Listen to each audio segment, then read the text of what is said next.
নমস্কার, শুরু করছি প্রতিদিনের রবীন্দ্রনাথ। অবশ্যই আজকের সকালটা আমার আপনার কাছে একেবারে আশার সকাল বটেই। তার কারণ হচ্ছে গতকাল আমরা জন্মাষ্টমী পার করেছি। জন্মাষ্টমী মানেই একটা অধর্মের শেষ ধর্মের শুরু, মিথ্যার শেষ সত্যের শুরু। কারণ পৃথিবীতে যখনই আমরা দেখি যে পাপে ভরে যায়, তখনই কোনো না কোনো মানুষ দেবতা রূপে আসেন এবং আমাদেরকে উদ্ধার করেন। কিন্তু আজ থেকে বহু বছর আগে 1861-তে এমন একজন মানুষ এসেছিলেন জোড়াসাঁকো ঠাকুরবাড়িতে, যিনি আমাদের আগের বহু প্রজন্মকে, আমাদের পরের বহু প্রজন্মকে একেবারে হাতে ধরে তুলে নিয়ে চলেছেন কাণ্ডারির মতো। সেই মানুষটিকে নিয়ে আমাদের আজকের পথ চলা রবীন্দ্রনাথ ঠাকুরের পূজার অনুষ্ঠান প্রতিদিনের রবীন্দ্রনাথ। আমাদের সঙ্গে আজকে যে শিল্পী রয়েছেন, আমার আপনার সকলের ভীষণ প্রিয় শিল্পী। আর ওই যে বলেছি না, শিল্পী হতে গেলে সাধনা দরকার। কারণ শিল্পী সবাই নন, সবাই গায়ক গায়িকার পর্যায়ে অনেকেই থেকে যান, কিন্তু শিল্পী যারা হন তারা সাধনা করতে পারেন। আমাদের সঙ্গে রয়েছেন দেবমাল্য। অনেক অনেক স্বাগত দেবমাল্যকে। কারণ তুমি গানটাকে না একদম সাধনা করো, মানে এটা আমি বুঝেছি, তোমার উঠতে বসতে ভালো লাগা মন্দ লাগা সবেতেই কিন্তু একেবারে সঙ্গীত রয়েছে জড়িয়ে। তো তোমাকে পেয়ে আমাদের বারবার পেতে ইচ্ছে করে। আর অবশ্যই যে শিল্পীরা রয়েছেন আমাদের সঙ্গে, তারা হলেন কিবোর্ডে রয়েছেন দেবাশিস এবং তবলায় রয়েছেন স্বাগতম। সঙ্গে রয়েছি আমি, আমার পোশাক সৌজন্যে আবরণ এক্সক্লুসিভস। আবরণ বলে রঙিন প্রতিদিন আবরণকে সঙ্গে নিন। আর যাদের কথা না বললে অন্যায় করব, তারা হলেন আমাদের ক্যামেরার পিছনে যে মানুষগুলো রয়েছেন, যে ভাইয়েরা, যে দাদারা রয়েছেন। এদের অক্লান্ত পরিশ্রমে কিন্তু আমরা নিয়মিত আপনাদের সামনে আসতে পারছি, এবং এই টিমওয়ার্ক সিটিভিএন একেডি প্লাসের আছে বলেই আজকে আমরা কিন্তু এইভাবে আপনাদের সামনে একটা অনুষ্ঠানের দীর্ঘমেয়াদী ফসল তুলে দিতে পেরেছি। রয়েছেন আপনারাও। তো শুরু করব, আজকের বিষয়ে যাব, কিন্তু তার আগে অবশ্যই দেবমাল্য তোমার গান দিয়ে, এবং অবশ্যই আমাদের শুরুটা কিন্তু দেখো কি অদ্ভুতভাবে পূজা পর্যায়ে দিয়েই আমরা শুরু করি। আমি পূজার গানই গাইব, কিন্তু গীতবিতানে গানটি আছে প্রেম পর্যায়ে। কিন্তু আমরা সবাই একমত হব, রবীন্দ্রনাথের গান প্রেম এবং পূজা একাকার। একদম। কারণ যত প্রেমের গান উনি লিখেছেন, তার প্রত্যেকটি গানের এসেন্স যেটা, সেটা কিন্তু পূজা, নিবেদন। তেমনই একটি গান।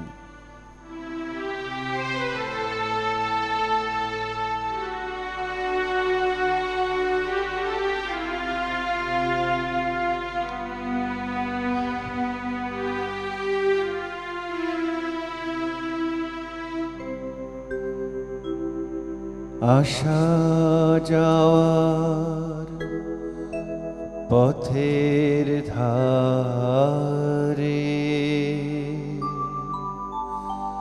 কেটেছে দিন, গান গে মোর কেটেছে দিন, যাবার বেলায়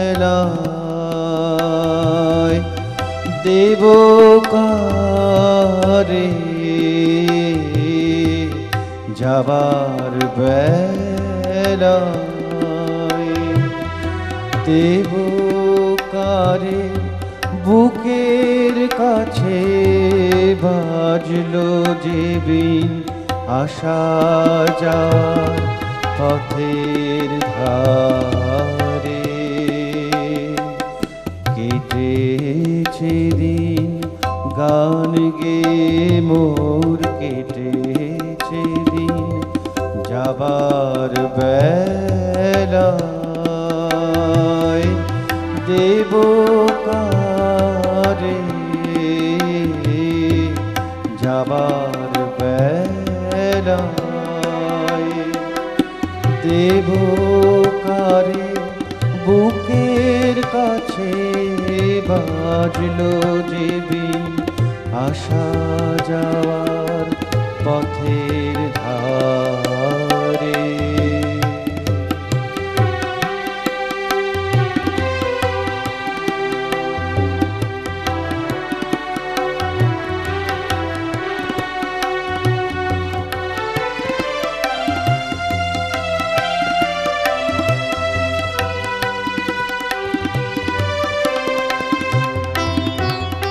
সুর গলি তার নানা ভাগে রেখে যা যাব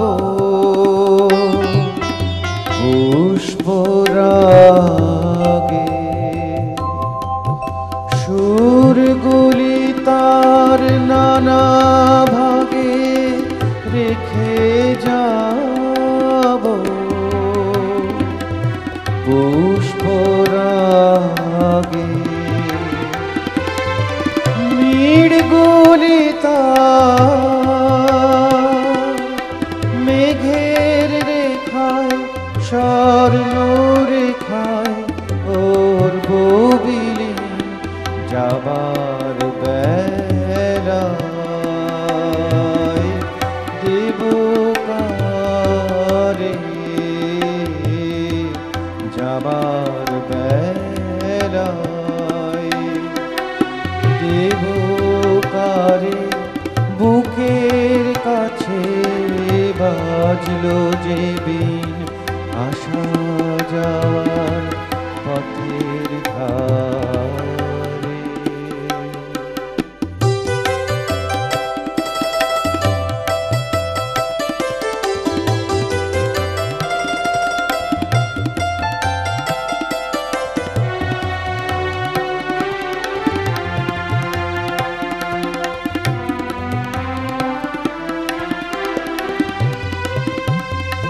কিছু বাসে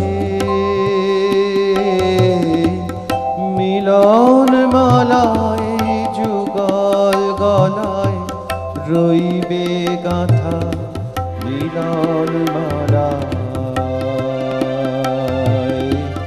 কিছু বাসে ভিজিয়ে দেবে দুই চাহনি চোখের পাতা ভিজিয়ে দেবে। কিছু কোন চৈত্র মাসে বকুল ঢাকা বনের ঘাসে মনের কথার টুকরো আমার কুড়িয়ে পাবে কোন দাসী যাবার বেলায় দেব কারে যাবার বেলায় দেব কারে। বুকের কাছে বাজলো যে বিন আসা যাওয়ার পথের ধারে। কেটেছে দিন গান গে মোর কেটেছে দিন যাবার বেলায়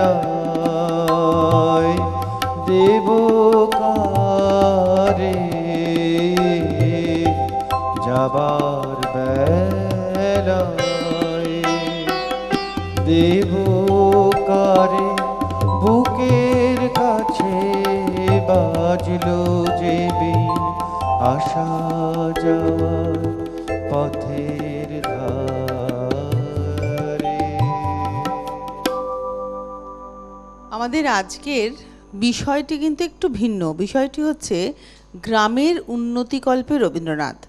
আসলে রবীন্দ্রনাথ যে পরিবারে জন্মগ্রহণ করেছিলেন সেই পরিবার বিত্তশালী পরিবার। তৎকালীন সমাজে ঠাকুর পরিবার মানেই বৈভব, ঠাকুর পরিবার মানেই স্বাচ্ছন্দ্য। সেই পরিবারের জমিদারি ছিল এবং সেই জমিদারি দেখভালের দায়িত্ব যখন রবীন্দ্রনাথের উপরে এসে বর্তালো তখন রবীন্দ্রনাথের যে অনুভূতি, যে উপলব্ধি, তাকে নিয়েই খানিকটা আমাদের আজকের পথ চলা। তবে এটা যে বিষয়, সেই বিষয় ঠিক এই একটা এপিসোডে একটা অনুষ্ঠান কমপ্লিট করে ফেলতে পারবো আমার এমনটা মনে হয়নি। আপনারা রয়েছেন, আপনাদের সাথেও কথা বলতে বলতে আমরা এগোবো। কিন্তু বিষয়ে যাচ্ছি হচ্ছে গ্রামের উন্নতিকল্পে রবীন্দ্রনাথ। যখন রবীন্দ্রনাথ যুবক সেই সময় তার পিতা মহর্ষি দেবেন্দ্রনাথ ঠাকুরের আদেশে তাকে জমিদারি সামলাতে হলো। সেই সময় ঠাকুরবাড়ির জমিদারি কিভাবে ভাগ করা হয়েছিল, মানে পশ্চিমবঙ্গের মধ্যে তৎকালীন অবিভক্ত বঙ্গ, সেই বঙ্গের মধ্যে 3টি জেলায় 3টি পরগনা এবং তার বাইরেও উড়িষ্যাতেও বেশ কিছু জমিদারি।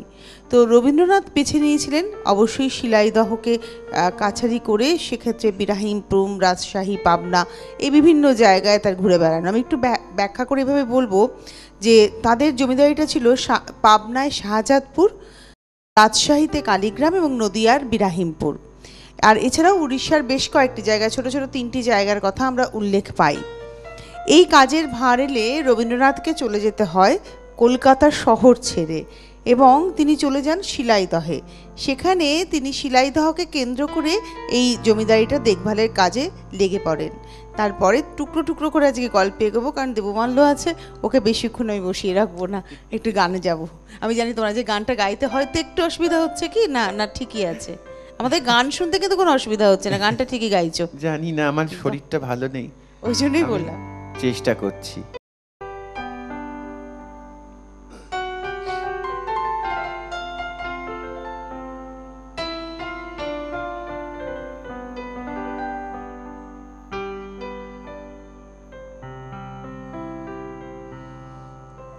পথে চলে যেতে যেতে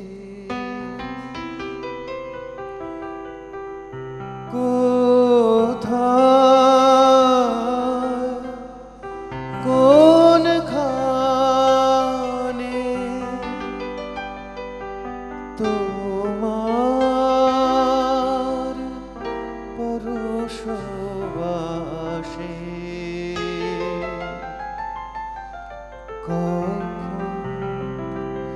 কে জানে কখন পথে চলে যেতে যেতে,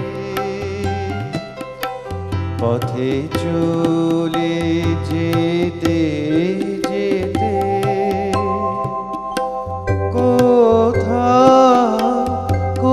কোনখানে তোমার পরশ আসে,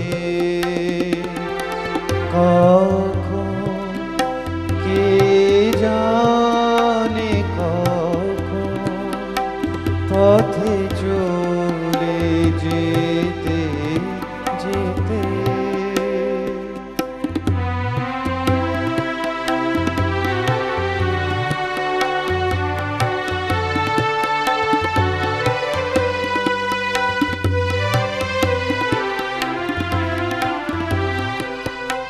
কি অচেনা কুসুমের গন্ধে, কি গোপন আপন আনন্দে, কি অচেনা কুসুমের গন্ধে, কি গোপন আপন আনন্দে, কোন পথিকে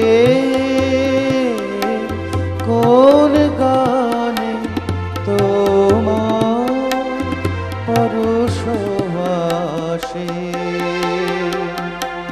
কখন কে জানে কখন পথে চলে যেতে যেতে।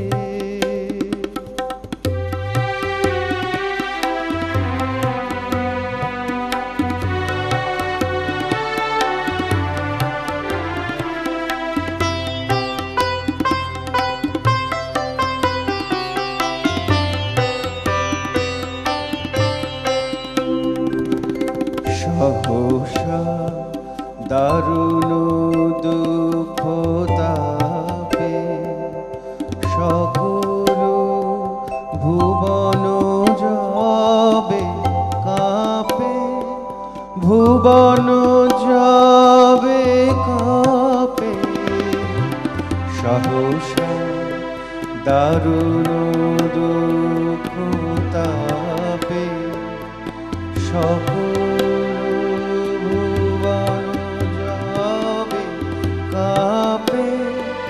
ভুবন যাবে কাঁপে, সকল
চলে যেতে যেতে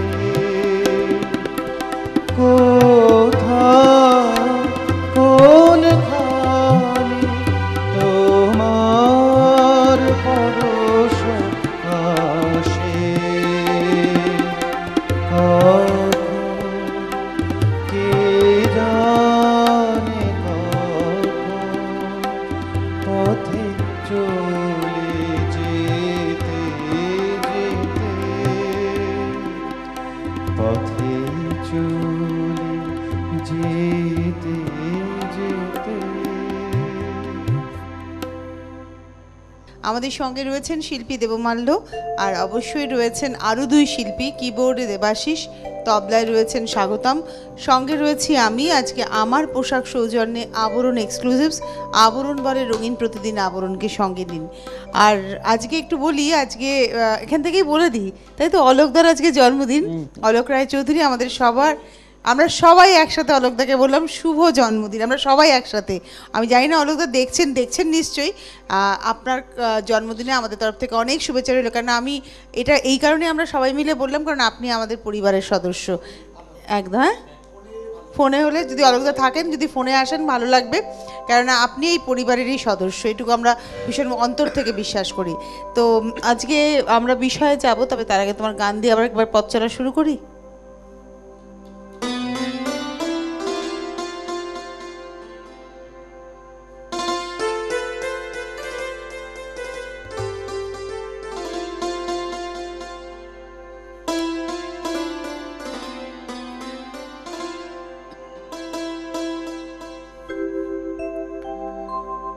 অনেক দিনের আমার যে গান আমার কাছে ফিরে আসে, তারে আমি শোধাই তুমি ঘুরে বেড়াও, ঘুরে ঘুরে ঘুরে বেড়াও কোন বাতাসে।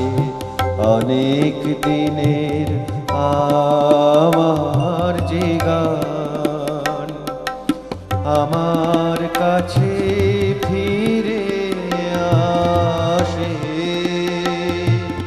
তারে আমি শুধাই তুমি ঘুরে বেড়াও, ঘুরে ঘুরে ঘুরে বেড়াও কোন বাতাসে। অনেক দিনের আমার যে গান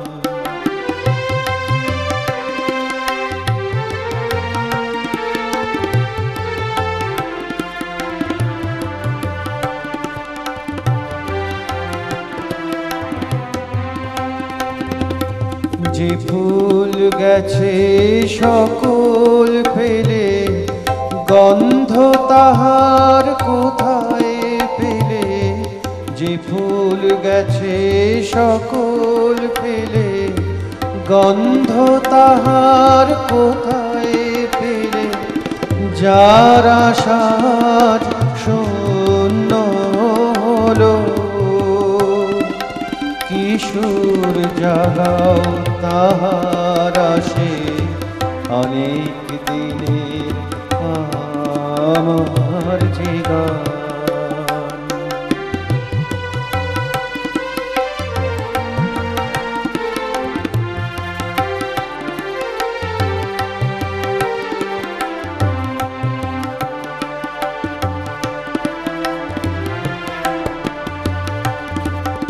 সকল গৃহ হারালো যা, সকল গৃহ হারালো যা। তোমার তানে তারি বাসা, যার বিরহের নাই অবসান। তার মিলনে আনো ভাষা, সকল গৃহ হারালো যা। শুকালো যে নয়ন বাড়ি, তোমার সুরে কাঁদন তারি শুকালো যেই নয়ন বাড়ি, তোমার সুরে কাঁদন তারি ভোলা দিনের বাহন তুমি, স্বপন ভাষাও দূর আকাশে অনেক দিনের আমার যে গান আমার কাছে ফিরে আসে, তারে আমি শুধাই তুমি ঘুরে বেড়াও, ঘুরে ঘুরে ঘুরে বেড়াও কোন বাতাসে অনেক দিনের আমার যে গান।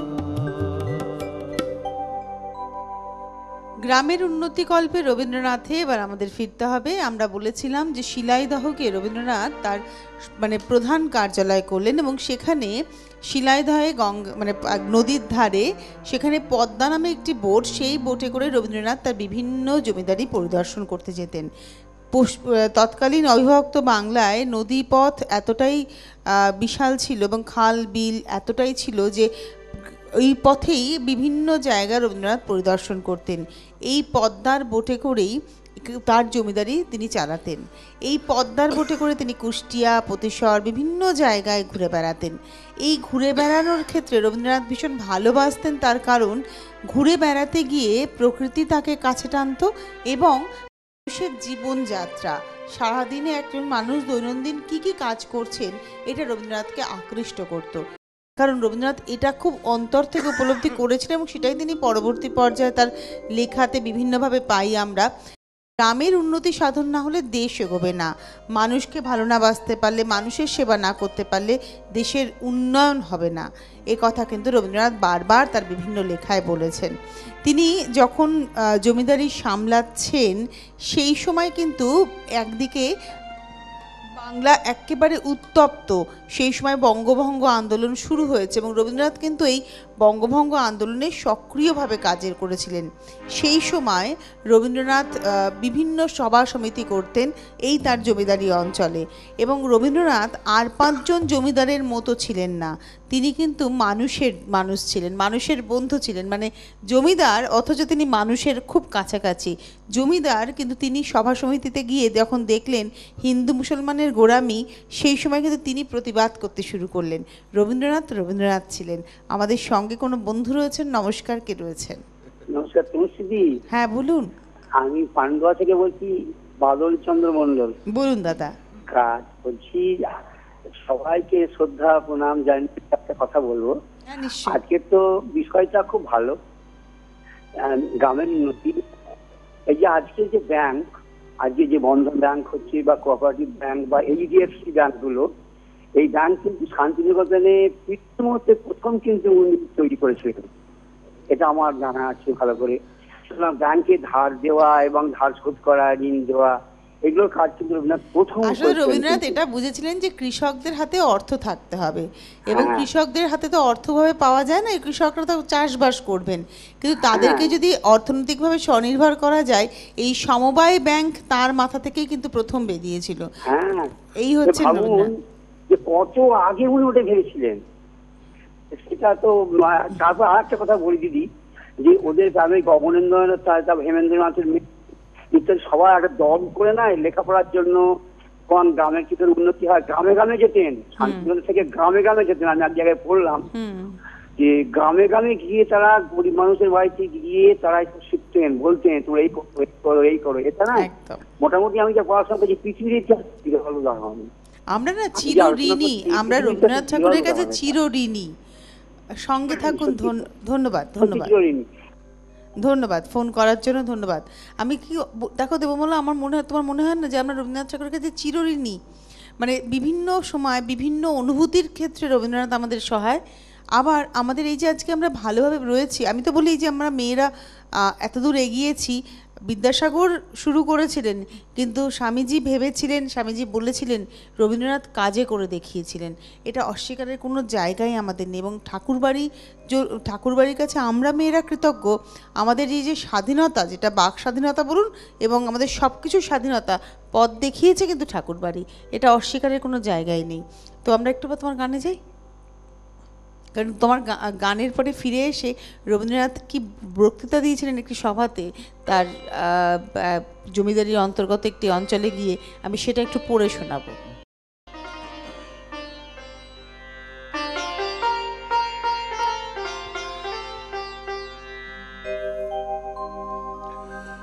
যদি তোমার দেখা না পাই প্রভু এবার জীবনে, তবে তোমায় আমি পাইনি যেন সে কথা রয়ে মনে। যেন ভুলে না যাই বেদনা পাই শয়নে স্বপনে। যদি তোমার দেখা না পাই প্রভু এবার জীবনে, তবে তোমায় আমি পাইনি যেন সে কথা রয়ে মনে। যেন ভুলে না যায় বেদনা পাই শয়নে স্বপনে। যদি তোমার দেখা না পাই প্রভু।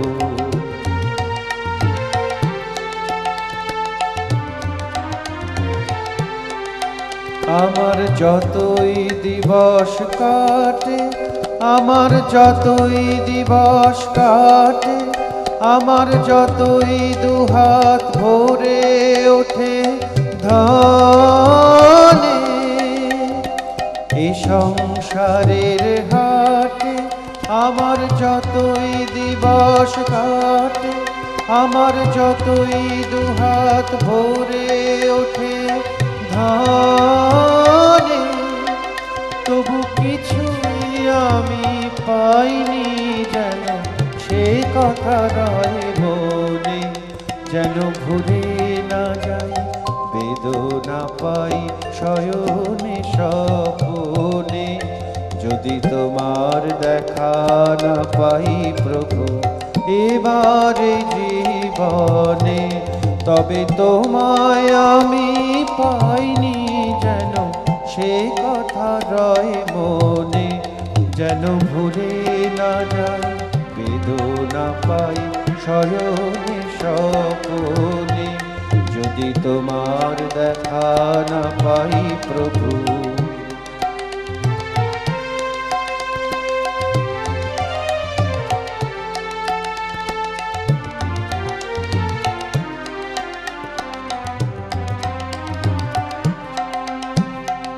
যদি অলস ভরে আমি বসি পথের পরে, যদি ধুলায় শয়ন পাতি সযতনে, যেন সকল পথই বাকি আছে সে কথা রয় মনে। যেন ভুলে না যাই বেদনা পাই শয়নে স্বপনে।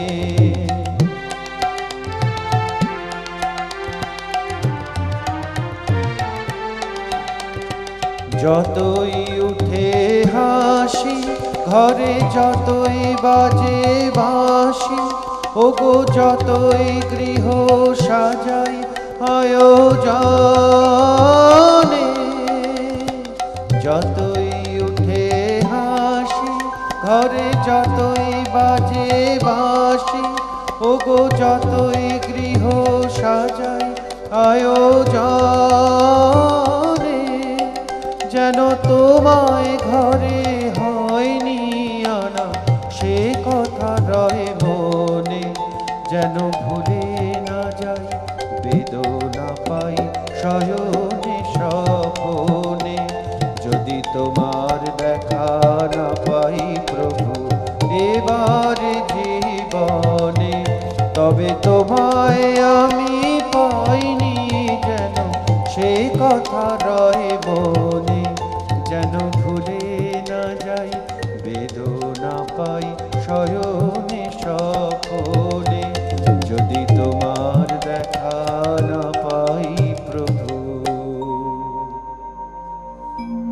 গ্রামের মানুষদের দুরবস্থা, গ্রামের উন্নয়নের অভাব, এগুলো রবীন্দ্রনাথকে পীড়া দিত। এবং এই পীড়ার ক্ষেত্রেই আমি বলি 1907-এ পাবনায় প্রাদেশিক সম্মেলনের ভাষণে কবিগুরুর বক্তব্য ভীষণ গুরুত্বপূর্ণ। তিনি বলছেন, গ্রামের উন্নতির চেষ্টার কোনো লক্ষণ নেই, আশয় আগে ছিল, আজ তা ভরাট হয়ে যাচ্ছে, কেননা দেশের স্বাভাবিক কাজ বন্ধ।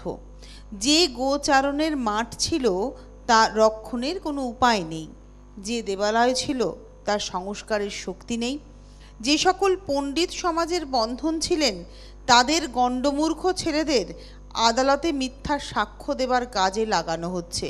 পরস্পরের বিরুদ্ধে গ্রাম উন্মাদের মতো নিজের মধ্যে নিজেদের ছিন্ন করছে, তাকে প্রকৃতিস্থ করার কেউ নেই। জঙ্গল বেড়ে উঠেছে, নিদারুণ ম্যালেরিয়া দুর্ভিক্ষ ফিরে ফিরে আসছে। আকাল পড়লে পরবর্তী ফসল পর্যন্ত ক্ষুধা মিটবে এমন সঞ্চয়ও নেই। তারপর যা খেয়ে শরীরে বল পায় এবং ব্যাধিকে ঠেকিয়ে রাখতে পারে তার কি অবস্থা?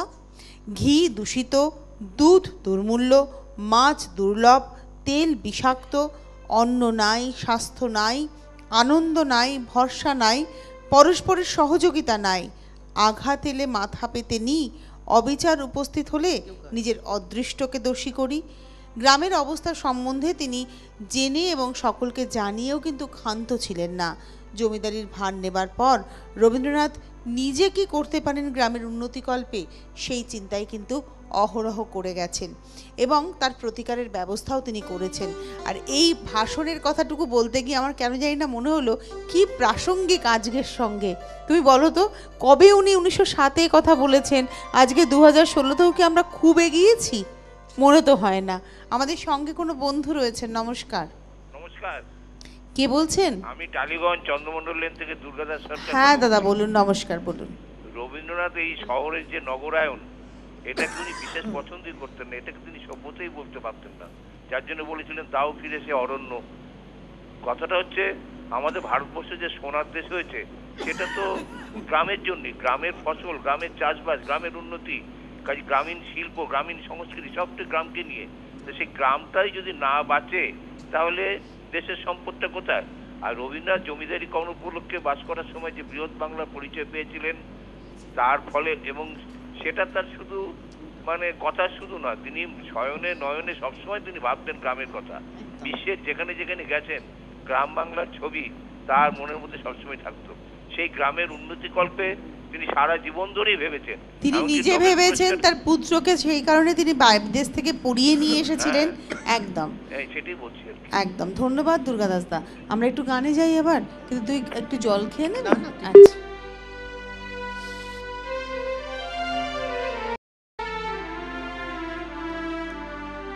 আসলে কি হয়, শরীরটা খারাপ, ভীষণ কাশছি, আমার চেস্ট কনজেশন হয়ে যাচ্ছে, কিন্তু যতই শরীর খারাপ হোক আমি গান গাই। গানটা তো গলা দিয়ে হয় না, এখান দিয়ে হয়, সেই জন্য সেই ভরসায় গাই। আর আমি যখনই গান গাই আমার মাকে খুব বেশি অনুভব করি, চোখ বন্ধ হয়ে যায় গান করতে করতে, আমি দেখি আমার মা আমার দিকে তাকিয়ে আছেন। এই জন্যই আমি গান গাই, একমাত্র কারণ আমার গান গাইবার। গান হচ্ছে তোমার হিলিং, গান তোমাকে হিল করে। একদম।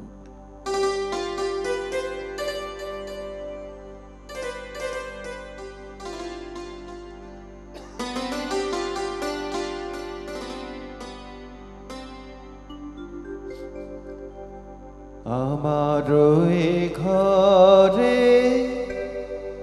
আপনার করে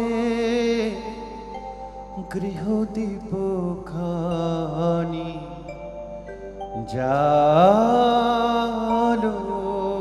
হে, আমার এ ঘরে আপনার করে গৃহদীপ খানি জালো হে, কোষ সার্থক সব দুঃখ সার্থক লোভিয়া তোমারি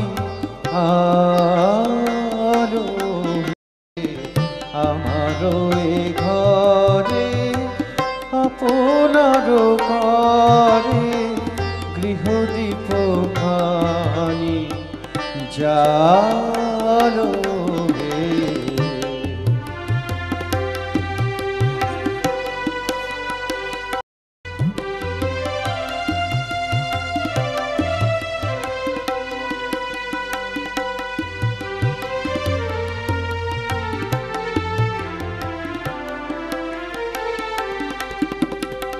কোনে কোনে যত লুকানো আধার মিলাবে ধন্য হবে। কোনে কোনে যত লুকানো আধার মিলাবে ধন্য হবে। তোমারি আলোকে বসিয়া সবারে বাসিব ভালো হে। আমারও এ ঘরে আপনার করে গৃহদীপ খানি জালো হে।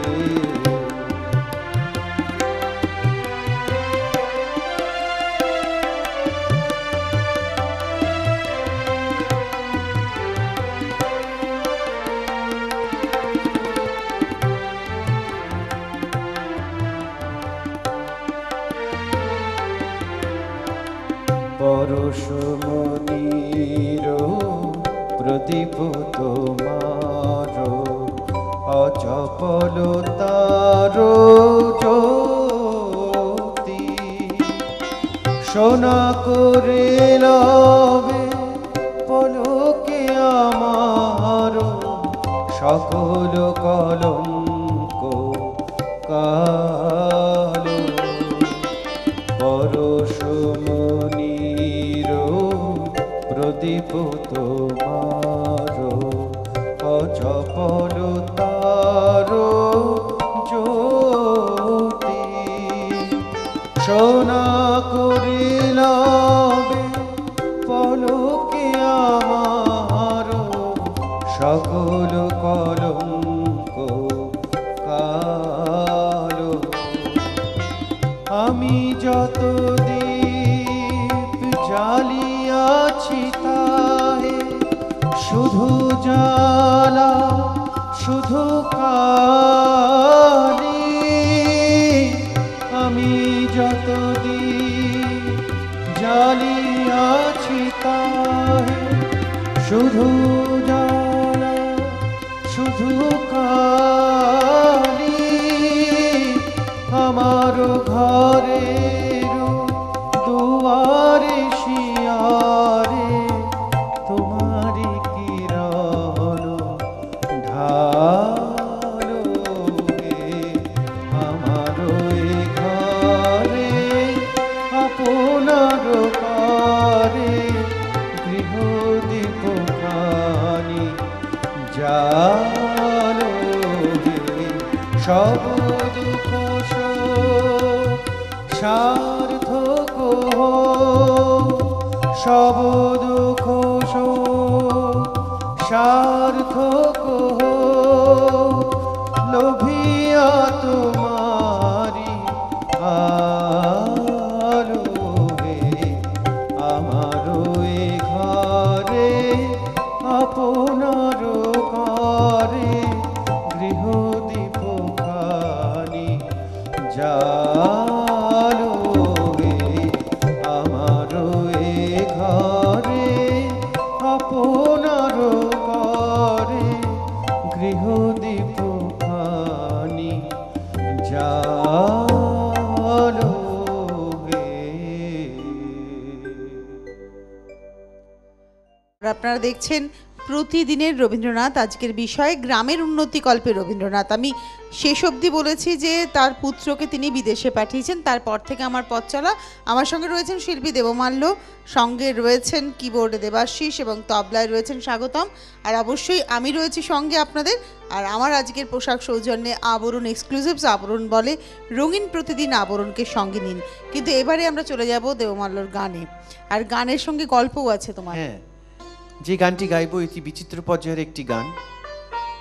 এই গান এখনো খুবই প্রাসঙ্গিক, রবীন্দ্রনাথের সব গানই প্রাসঙ্গিক, কিন্তু এই গানটি বিশেষ করে যখন গাইবো আপনারা শুনবেন, কথা বুঝতে পারবেন যে কেন প্রাসঙ্গিক বলছি। আর এই গানটি 1987 কিংবা 88 সালে আমি প্রথম প্লেব্যাক করি হেমন্ত মুখোপাধ্যায়ের সঙ্গীত পরিচালনায়। এই গান ইচ্ছাপূরণ গল্প অবলম্বনে একটি ধারাবাহিক হয়েছিল, তাতে আমি গেয়েছিলাম। তাই অনেক সুখের স্মৃতি আছে এই গান রেকর্ডিং নিয়ে।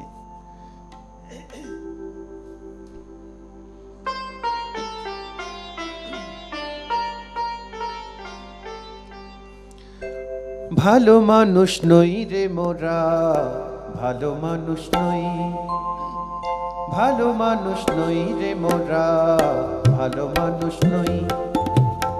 গুণের মধ্যে ওই আমাদের, গুণের মধ্যে ওই ভালো মানুষ নই রে মোরা, ভালো মানুষ নই, ভালো মানুষ নই রে মোরা, ভালো মানুষ নই। গুণের মধ্যে ওই আমাদের, গুণের মধ্যে ওই ভালো মানুষ নই রে মোরা, ভালো মানুষ নই।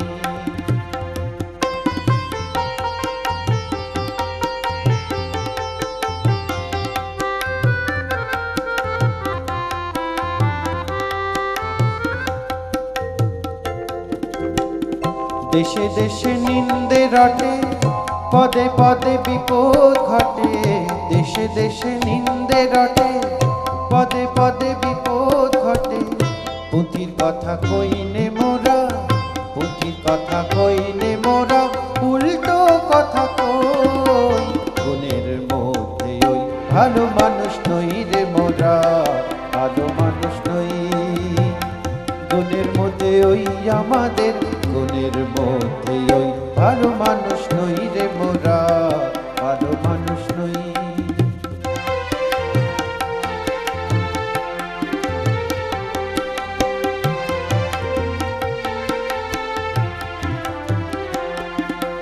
জন্ম মোদের ত্রহ স্পর্শে সকল না সৃষ্টি। ছুটি নিলেন বৃহস্পতি, রইল শনির দৃষ্টি।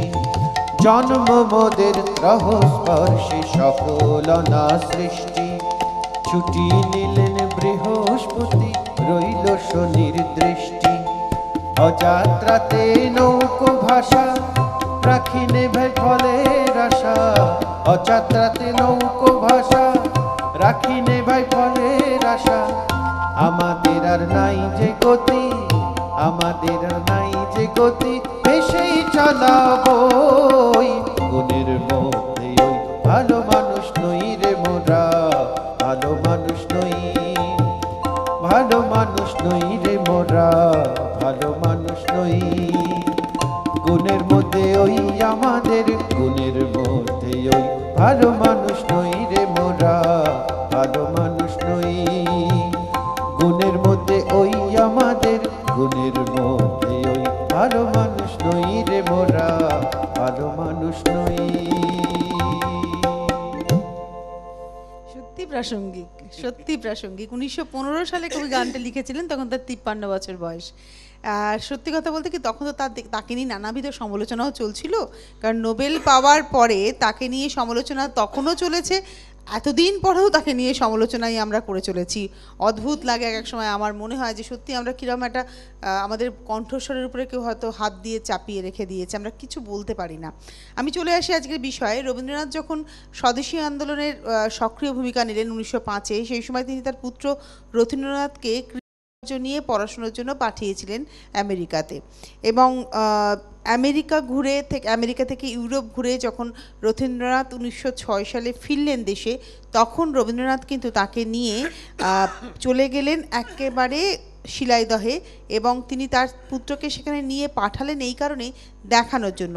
এখানে একটু বলি, শিলাইদহে রথীন্দ্রনাথকে তিনি যখন কাজকর্ম বোঝালেন তখন ওই বোটে করে, পদ্মা বোটের সন্ধেবেলায় পদ্মা বোটে করে যখন পিতা পুত্র ভ্রমণ করছেন, অর্থাৎ এক জায়গা থেকে আরেক জায়গায় যাচ্ছেন, সেই সময় পদ্মার বোটে বসে পিতা এবং পুত্রের কথাবার্তা চলতো। এবং সেখানে রথীন্দ্রনাথের এক জায়গায় লেখনীতে আমরা পাই, তিনি বলছেন যে বাবার এই যে উদ্গ্রীব ব্যাপার, যে গ্রামবাসীর কষ্টে তিনি কষ্ট পাচ্ছেন, গ্রামের উন্নয়ন কল্পে তিনি নিয়োজিত করতে চাইছেন নিজেকে, এবং সবথেকে বড় কথা যেটা রথীন্দ্রনাথ উল্লেখ করে গেছেন যে তখন ওই সমস্ত অঞ্চলে হিন্দু মুসলমানের একটা অদ্ভুত বিভেদ ছিল, যেটা সেখানকার লোকেদের বোঝানো যেত না। এখানে একমাত্র কুষ্টিয়া ছাড়া বাদবাকি সমস্ত জায়গায় একটা কিরকম অসহযোগিতা পাচ্ছিলেন রবীন্দ্রনাথ, যেটাতে তিনি কষ্টও পাচ্ছিলেন। রবীন্দ্রনাথের কাছে রবীন্দ্রনাথ ঠাকুরের একটা মানে মতামত তিনি দিয়ে গিয়েছিলেন।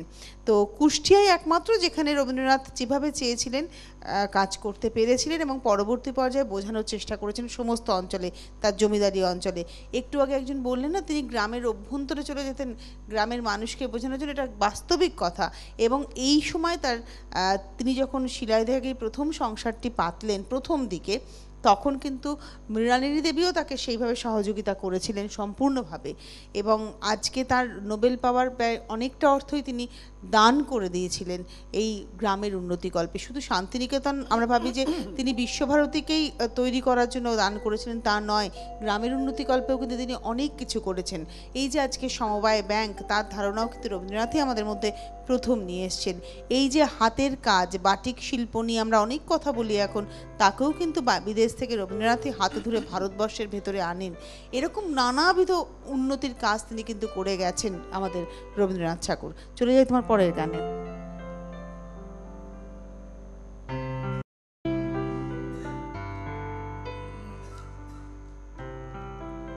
শুধু যাওয়া আশা, শুধু স্রোতে ভাষা, শুধু যাওয়া আশা, শুধু স্রোতে ভাষা, শুধু যাওয়া, শুধু আলো আধারে, শুধু আলো আধারে কাঁদা আশা, শুধু যাওয়া আশা, শুধু স্রোতে ভাষা, শুধু যাওয়া।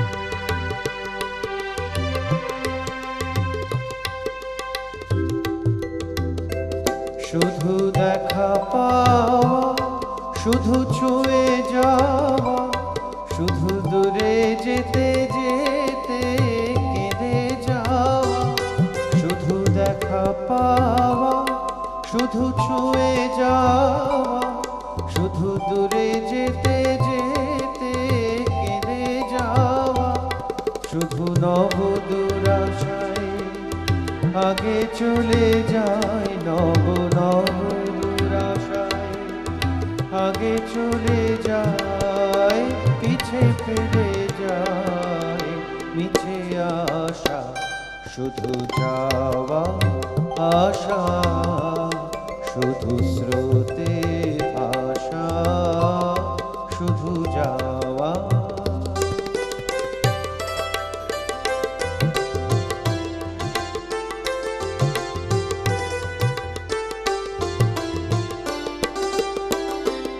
অশেষ বাসনালয়ে ভাঙা বল, প্রাণপণ কাজে পায়ে ভাঙা ফল,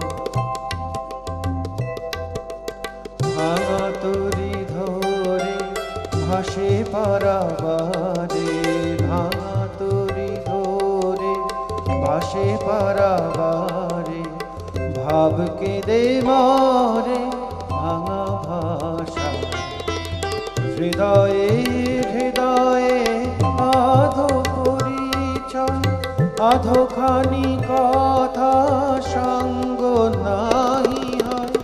হৃদয়ে হৃদয়ে আধো পরিচয়, আধোখানি কথা সঙ্গ নাহি হয়।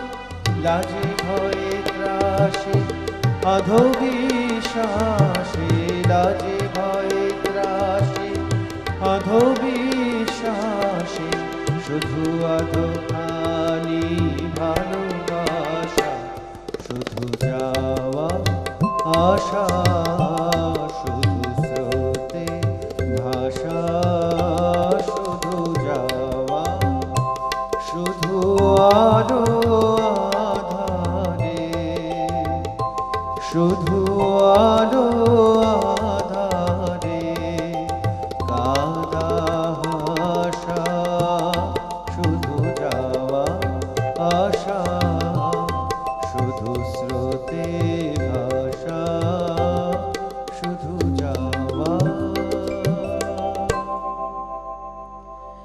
আমরা কুষ্টিয়ার কথা বললাম। কুষ্টিয়াতে তাঁতের বয়ন শিল্পটি খুব ভালো চলছিল এবং সেই কারণেই কালীগ্রামে রবীন্দ্রনাথ নজর দিয়েছিলেন। এখানে প্রজাদের মধ্যে একনিষ্ঠতা ছিল, কথা শোনার মানসিকতা ছিল।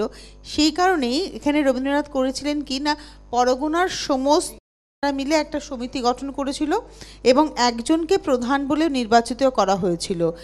এই গ্রামের উন্নয়ন সম্পর্কে কিন্তু আর কোনো কষ্ট কবিকে করতে হয়নি, গ্রাম অটোমেটিক্যালি উন্নয়নের পথে হেঁটে গিয়েছিল। পতিশর গ্রামের উন্নতিও লক্ষ্য করার মতো। এখানে রবীন্দ্রনাথ তার নোবেলের 1/4 অর্থ দান করে কৃষি ব্যাংক স্থাপন করেছিলেন এবং এই গ্রামেরও উন্নয়ন হয়েছিল। রবীন্দ্রনাথ 1909 সাল সম্ভবত বাংলার 1315 বঙ্গাব্দে তার পুত্র রথীন্দ্রনাথকে একটি চিঠি লিখেছিলেন।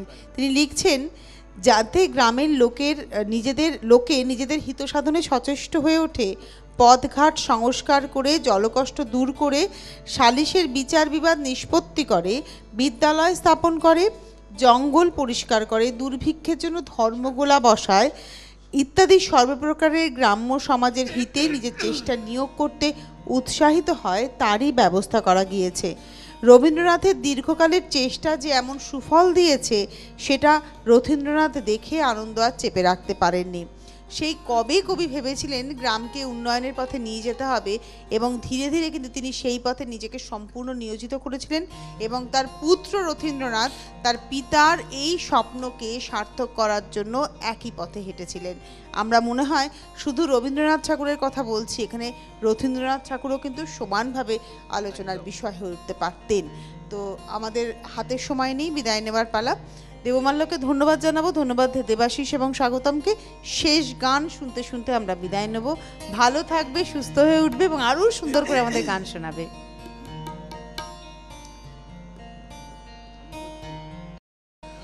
না হয় তোমার যা হয়েছে তাই হলো, আরো কিছু নাই হলো, নাই হলো, নাই হলো। না হয় তোমার যা হয়েছে তাই হলো, না হয় তোমার যা হয়েছে তাই হলো, আরো কিছু নাই হলো, নাই হলো, নাই হলো। না হয় তোমার যা হয়েছে তাই হলো।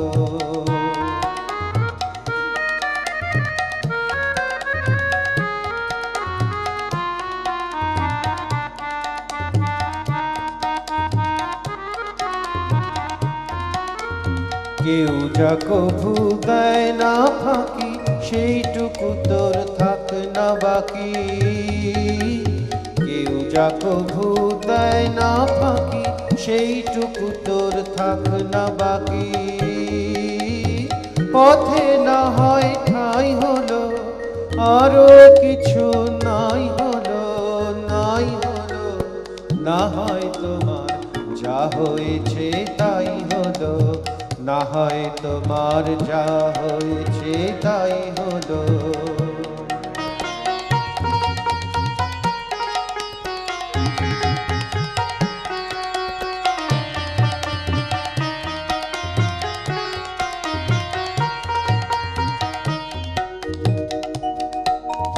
চল রে সোজা বিনার তারে ঘা দিয়ে, ডাইনে বাঁয়ে দৃষ্টি তোমার না দিয়ে, চল রে সোজা বিনার তারে ঘা দিয়ে, চল রে সোজা বিনার তারে ঘা দিয়ে, ডাইনে বাঁয়ে দৃষ্টি তোমার না দিয়ে, চল রে সোজা বিনার তারে ঘা দিয়ে। হারিয়ে চলিস পিছনে রে, সামনে যা পাশ ঘুরিয়ে নে রে, হারিয়ে চলিস পিছনে রে, সামনে যা পাশ ঘুরিয়ে নে রে। খেদ কিরে তোর যাই হলো, আরো কিছু নাই হলো, নাই হলো, না হয় তোমার যা হয়েছে তাই হলো, আরো কিছু নাই হলো, নাই হলো, নাই হলো, না হয় তোমার যা হয়েছে তাই হলো, না হয় তোমার যা হয়েছে তাই হলো, আরো কিছু নাই হলো, নাই হলো, নাই হলো, না হয় তোমার যা হয়েছে তাই হলো, না হয় তোমার যা হয়েছে তাই হলো, না হয় তোমার যা হয়েছে তাই হলো।